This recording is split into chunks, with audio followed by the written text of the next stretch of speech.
मुंबईतील काँग्रेस कार्यालयावर भाजप कार्यकर्त्यांनी केलेल्या हल्ल्याचा निषेधार्थ शुक्रवारी महाविकास आघाडीच्या आमदारांनी विधान भवन परिसरात महायुतीची महागुंडशाही असे फलक घेत निदर्शने केले।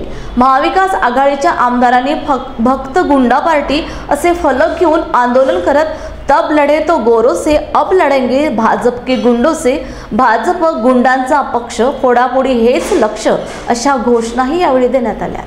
हा भ्याड हल्ला असून या मागे सत्तेचा माज आहे आणि तो उन्मत्तपणा आहे हे त्या ठिकाणी आता सिद्ध झालेला आहे। आंदोलन करायला, रिॲक्शन द्यायला कोणाचं कार्यालय फोडणं हे कुठल्या ह्याच्यात मोडतं। आम्ही सुद्धा काल निषेध केला, पण तो शांततेच्या मार्गाने केला। परंतु ज्या पद्धतीनं कार्यालयाची तोडफोड झाली आणि आमच्या लोकांना मारहाण झाली, ही म्हणजे दादागिरी आहे, सत्तेची गरमी आहे, त्यातून घडलेला हा प्रकार आहे। आम्ही या संदर्भात कडक कारवाई व्हावी, पुन्हा अशा घटना घडू नयेत यासाठी आजचं स्थगन आम्ही मांडतो आहोत। स्थगनमध्ये या सगळ्या बाबींचा आम्ही उल्लेख करू।